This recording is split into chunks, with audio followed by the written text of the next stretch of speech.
Hi tears, welcome back. எல்லாரும் எப்படி இருக்கீங்க? நல்லா இருக்கீங்களா? இன்னைக்கு நம்ம வீடியோவில் நம்ம பார்க்க போகிறது ரொம்பவே பயனுள்ள தகவல் தாங்க. இனி நமக்கு தெரியாம நம்மளோட கேஸ் சிலிண்டர்ல இருந்து காலி ஆகவே ஆகாதுங்க.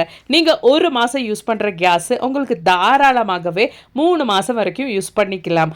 குக்கர் நீங்க இந்த மாதிரி எல்லாம் பயன்படுத்தி பாருங்க.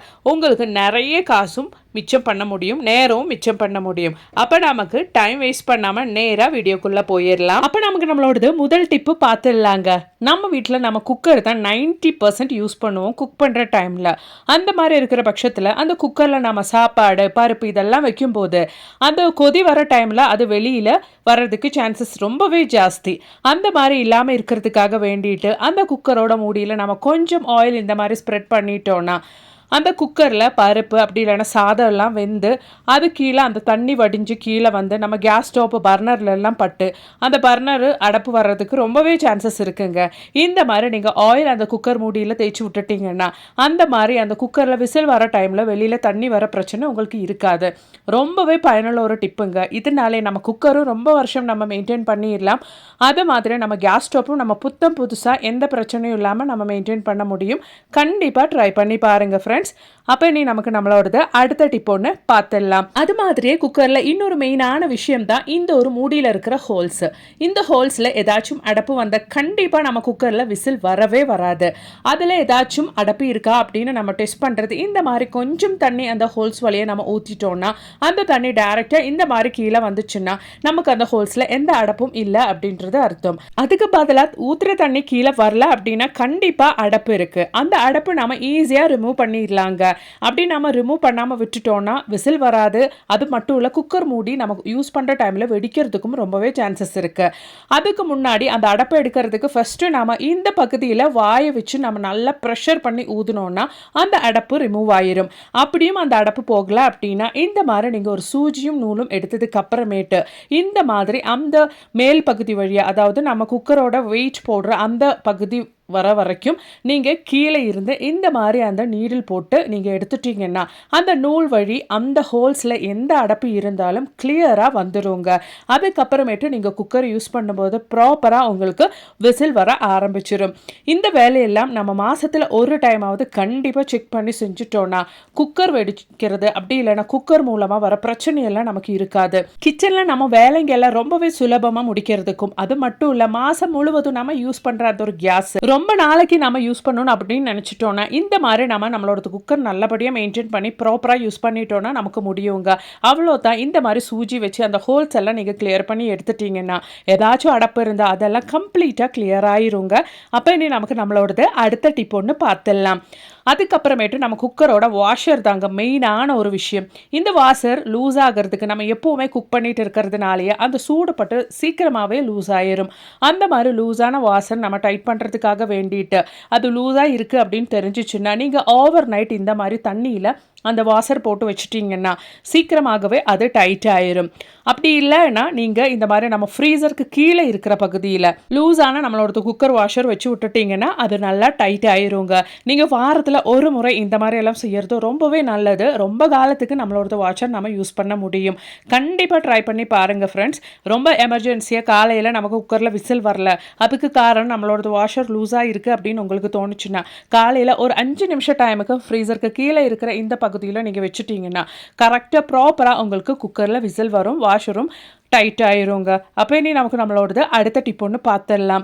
நம்ம மெயினாக குக் பண்ணுற டைமில் ரொம்ப வேக இருக்கிற இந்த மாதிரி நான்வெஜ் அது மாதிரி ரைஸ் எல்லாம் நம்ம குக் பண்ணும்போது ரொம்ப நேரம் அது வேகிறதுக்கு டைம் எடுக்கும். அந்த மாதிரி வேகிறதுக்கு டைம் எடுக்கிற இந்த மாதிரி ரெசிபிஸ் எல்லாம் நான்வெஜ் அது மாதிரி ரைஸ் எல்லாம் நீங்கள் குக் பண்ணும்போது ஒரு கொட்டாங்குச்சி துண்டு இந்த மாதிரி நல்லா வாஷ் பண்ணிவிட்டு நீங்கள் குக் பண்ணி எடுத்துட்டிங்கன்னா சாதாரணமாக வேகிறத விட ரொம்ப ஈஸியாக அது வெந்து கிடைக்கும். அதனாலேயே நிறைய கேஸும் நீங்கள் சேவ் பண்ண முடியுங்க. அது மட்டும் இல்லை, நம்ம குக் பண்ணுற இந்த மாதிரி நம்ம வீட்டில் நல்லா வேக இருக்கிற ரைஸாக இருந்தாலும் அந்த ரைஸ் குக் பண்ணும்போது ஒரு துண்டு கொட்டாங்குச்சி நல்லா வாஷ் பண்ணிவிட்டு நீங்கள் அந்த ரைஸில் போட்டு விட்டுட்டிங்கன்னா விசில் வர்றதுக்கு முன்னாடியே நீங்கள் அந்த ஒரு ப்ரெஷர் வரும்போது நீங்கள் குக்கர் ஆஃப் பண்ணிக்கலாம்.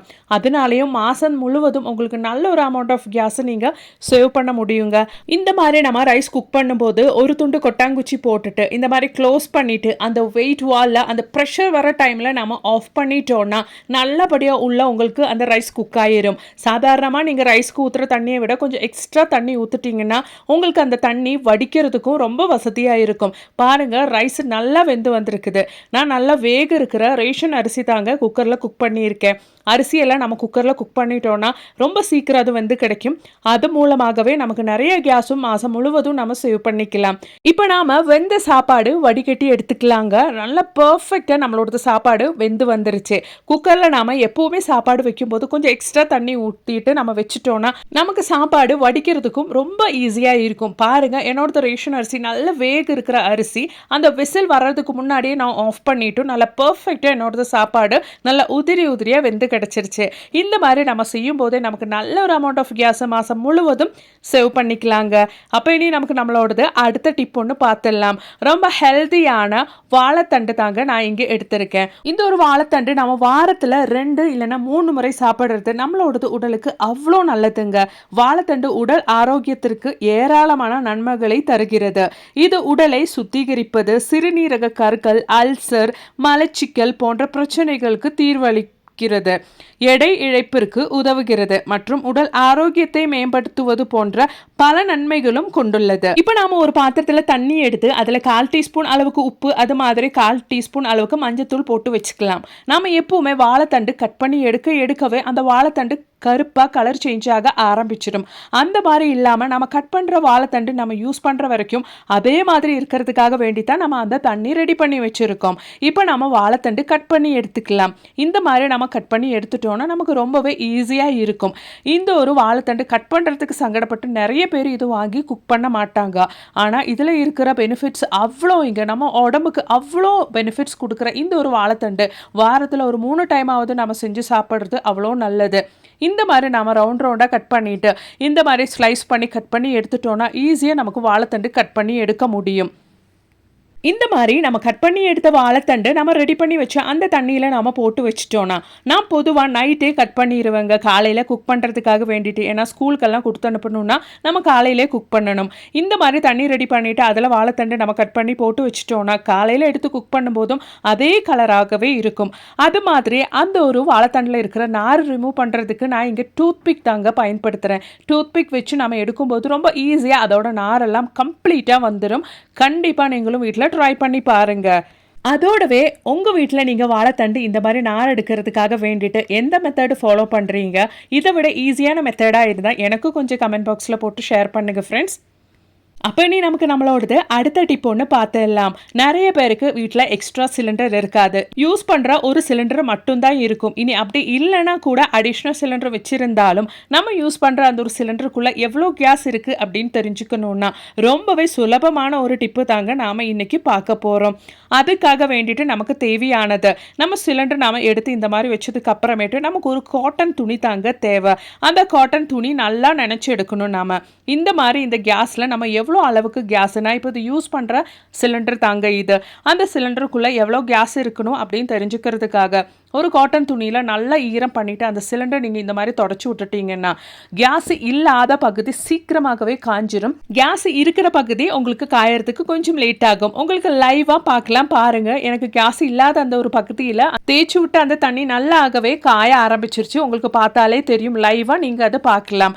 இப்போ என்னோட சிலிண்டரில் எனக்கு பார்க்க முடியுது அரை பகுதி தான் கேஸ் இருக்குது. இந்த மாதிரி நீங்களும் வீட்டில் நீங்கள் யூஸ் பண்ணுற சிலிண்டரில் எவ்வளோ கேஸ் இருக்குதுன்னு தெரிஞ்சுக்கணுன்னா இந்த ஒரு மெத்தடை நீங்கள் ட்ரை பண்ணி பாருங்க ஃப்ரெண்ட்ஸ். ரொம்பவே பயனுள்ளதாகவே இருக்கும். அது மட்டும் இல்லைங்க, கேஸ் ரொம்ப சுலபமாக நமக்கு 1 மாதம் யூஸ் பண்ணுற கேஸ் 3 மாதம் வரைக்கும் நம்ம தாராளமாக யூஸ் பண்ணுறதுக்காக வேண்டிட்டு ஆல்ரெடி நான் என் சேனலில் வீடியோ போட்டிருந்தேன். நீங்கள் அது கூட பாருங்கள். இந்த மெத்தடெல்லாம் நீங்கள் ஃபாலோ பண்ணிங்கன்னா உங்களோடது கேஸ் தாராளமாகவே 3 மாதம் வரைக்கும் நீங்கள் யூஸ் பண்ணிக்கலாம். மெயினாக நம்மளோடது குக்கர் நீங்கள் கரெக்டாக பராமரிச்சுட்டு வந்துட்டீங்கன்னா போதுங்க. கண்டிப்பாக இந்த ஒரு வீடியோ உங்களுக்கு பயனுள்ளதாக இருந்திருக்கும்னு நினைக்கிறேன். வீடியோ பிடிச்சிருந்தா மறக்காமல் உங்கள் ஃப்ரெண்ட்ஸ் அண்ட் ஃபேமிலி கூட ஷேர் பண்ணி சப்போர்ட் பண்ணுங்கள் ஃப்ரெண்ட்ஸ். அது மட்டும் இல்லைங்க, நிறைய வீடியோஸ் நான் என் சேனலில் ஆட் பண்ணியிருக்கேன். அது கூட கொஞ்சம் செக் பண்ணி பாருங்கள். தேங்க்ஸ் ஃபார் வாட்சிங்.